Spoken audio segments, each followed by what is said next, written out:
வணக்கம் அனுகிரகம் சேனல் நேர்களே, நான் உங்கள் அன்பான சயின்டிபிக் வேதிக் அஸ்ட்ராலஜர் அஸ்ட்ரோ அருண்ஜி பேசுகிறேன். நல்லது நினைப்போம், நல்லதே நடக்கும். தொடர்ந்து நம்மளுடைய சேனல்ல வரக்கூடிய வீடியோஸ் பார்த்துட்டு இருப்பீங்க நம்புறேன். அறிவியல் சார்ந்த ஜோதிட கருத்துக்கள் எந்த விதத்திலையும் கூட நம்பிக்கையில போகாமல் உள்ளது உள்ளவாறு பார்த்து கொண்டிருக்கிறோம். எப்படி நம்மளுடைய போன ஜென்ம கூட்டு கர்மா இந்த ஜென்மத்துல நல்ல ஒரு பலன்களாகவும் தீய பலன்களாகவும் உருவெடுக்குது. அதுக்கு ஜோதிடம் என்று சொல்லப்படுகிற அந்த ஜோதி வெளிச்சம், ஒளி ஒளி தத்துவம் எப்படி அது செயல்படுகிறது. கடவுள் நம்மளுடைய கர்மாவை நமக்கே திரும்பி ஒரு நல்ல பலன்களாகவும் தீய பலன்களாகவும் எப்படி பூமரேங் மாற செயல்படுத்துறார், அது ஜோதிட சாஸ்திரம் எப்படி வேலை செய்யுது அப்படிங்கிறத நம்ம நல்லாவே பார்த்து கொண்டே இருக்கிறோம். அந்த அடிப்படையில பிப்ரவரி மாதம் 2025 தனுசு ராசிக்காரர்களுக்கு எப்படி இருக்க போகுதுன்னு பார்க்க போறோம். அதுக்கு முன்னாடி சேனலுக்கு ஃபர்ஸ்ட் டைம் வரவங்க மறக்காம சப்ஸ்கிரைப் பண்ணுங்க. தொடர்ந்து நம்மளோட வீடியோஸ்லாம் உங்களை அடையும், நீங்க அதனால பலன் அனுபவிக்கலாம். சரி, இப்போ பிப்ரவரி 2025 தனுசு ராசிக்கு எப்படி இருக்கும் போதுன்னு பார்க்கும் பொழுது, ஆண்டு கிரகம் என்று சொல்லப்படுகிற குரு, ராகு, கேது, சனி எந்தவித மாற்றமும் இடம் மாற்றமும் பெயர்ச்சியும் பிப்ரவரி மாதம் 2025 பெறப்போறது இல்லைங்கிறது நீங்க தெரிஞ்சுக்கணும். மார்ச் 29ஆம் தேதி சனியும், ராகு கேது ஏப்ரல் மே, குரு ஏப்ரல் மே அந்த மாதிரி டைம்ல தான் பயிற்சி பெறுகிறார்கள். ஸோ பிப்ரவரி மாதம் அதே அந்த ஆண்டு கிரகங்கள் நீடித்திருக்கிறார்கள் தெரிஞ்சுக்கணும். தனுசு ராசியோட அதிபதியாகிய குருவே 6ஆம் இடத்துல ரிஷபத்துல இருந்து 12ஆம் பாவத்தை பார்த்து, 2ஆம் பாவத்தை பார்த்து 10ஆம் பாவத்தையும் பார்க்கிறார். ஸோ இது எப்படி கொடுக்குதுன்னா, 12ஆம் பாவத்தை கனெக்ட் ஆகக்கூடிய குரு பார்த்தீங்கன்னா விரயங்கள், திடீர்னு சுப விரயங்கள், வருமானத்துக்கு மீறின செலவுகள், குடுக்கல் வாங்கல், ஒரு இடத்தை வித்து இன்னொரு இடம் வாங்குறது, வண்டி வாகனத்தை புதுப்பிக்கிறது, அது மாதிரி நிறைய செலவுகள் செய்யக்கூடிய ஒரு மென்டாலிட்டி, ஒரு சம்பவங்கள், ஒரு வாழ்க்கை அமைப்புகள் கொடுக்கக்கூடிய அமைப்புகள் நீடித்து இருக்குதுங்க. அது பிப்ரவரி மாதமும் அதுக்கும் பொருந்தும், அதே விஷயத்துக்கு பொருந்தும். சனி 3ஆம் இடத்துல இருக்கிறது அருமையான விஷயம். வேலை பளு குறைவா இருக்கிறது. கொஞ்சம் வேலையில இருக்கிறவங்க, தொழில் இருக்கிறவங்க கொஞ்சம் செட்டிலான ஃபீலிங்ல இருப்பாங்க, பெரிய முயற்சிகள் செய்யாம இருப்பாங்க.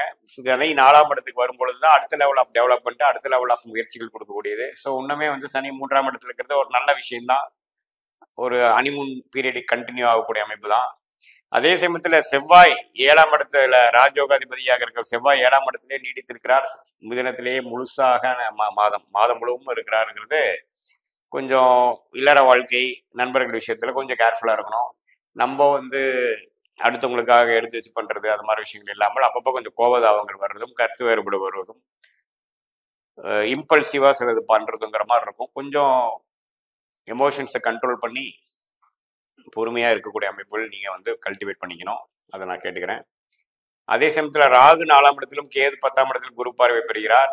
தொழில் வேலையில ஒரு கவனம் இருக்கதான் செய்யும். அது நல்லா டெவலப் பண்ணக்கூடிய அமைப்புகள் இருக்கும். கொஞ்சம் மாறுதல், ஒரு அடுத்த லெவல் போகக்கூடிய அந்த சனி பயிற்சி, ராகு பயிற்சி வரனால அதுக்கு வேணுங்கிற ஃபவுண்டேஷனான சில மாற்றங்களை கொடுக்கக்கூடிய மாதமாகவும் பிப்ரவரி மாதம் இருக்கும். இப்போ அடுத்த மாசம் பிப்ரவரி, மார்ச், ஏப்ரல் மாசத்துலேருந்து ராகு, சனி, குரு பயிற்சியில வரும்பொழுது அந்த பயிற்சி பலன்கள் என்ன கொடுக்கணுமோ அதுக்கு வேணுங்கிற அடிப்படையான சில வாழ்க்கை சம்பவங்கள், சில மாற்றங்களை கொடுக்கக்கூடிய ஒரு மாதமாக பிப்ரவரி மாதம் 2025 தனுசு ராசிக்காரர்கள் இருக்கும் தெரிஞ்சுக்கணும்.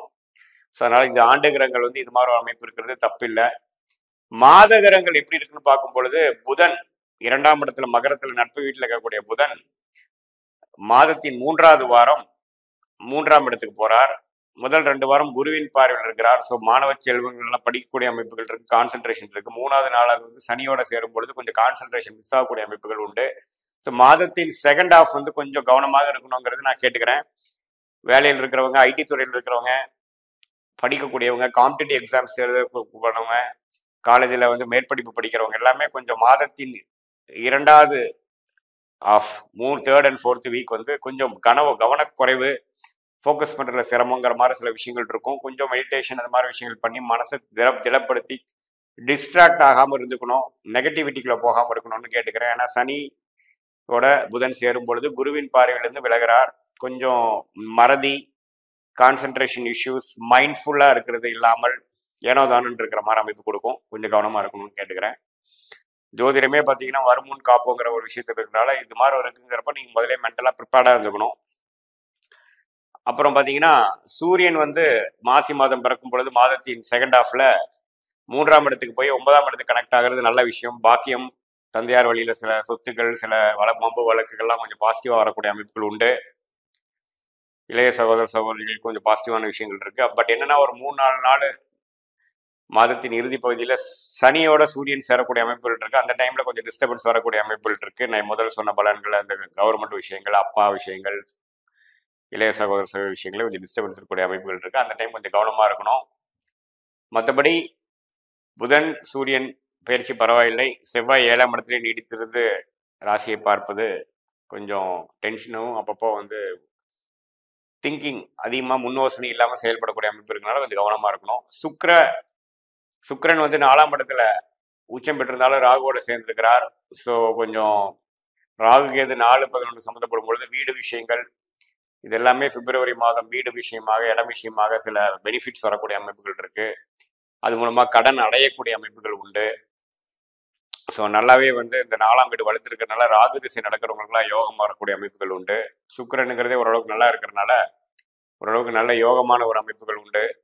ஸோ பொதுவாக பார்க்கும் பொழுது பிப்ரவரி மாதம் வந்து ஓரளவுக்கு ஏப்ரல் மேக்கு அப்புறம் வரக்கூடிய குரு பயிற்சி, ராகு பயிற்சி, சனி பயிற்சிக்கு வரக்கூடிய விஷயங்களுக்கு ஒரு ஃபவுண்டேஷனான அமைப்பும் ஓரளவுக்கு அடுத்த லெவல் கட்ட நடவடிக்கை வேணுங்கிற ஒரு அமைப்புக்கு கொடுக்கக்கூடிய ஒரு விஷயமும் கண்டிப்பாக உண்டு.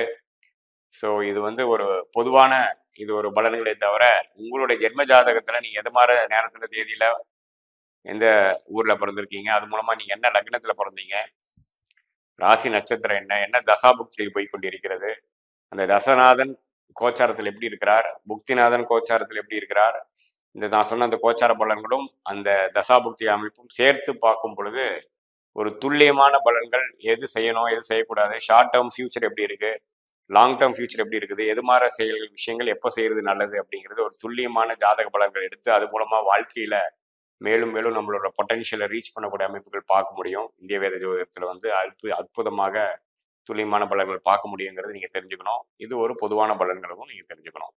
மீண்டும் மற்றொரு காணொலியில் சந்திப்போம். நன்றி, வணக்கம்.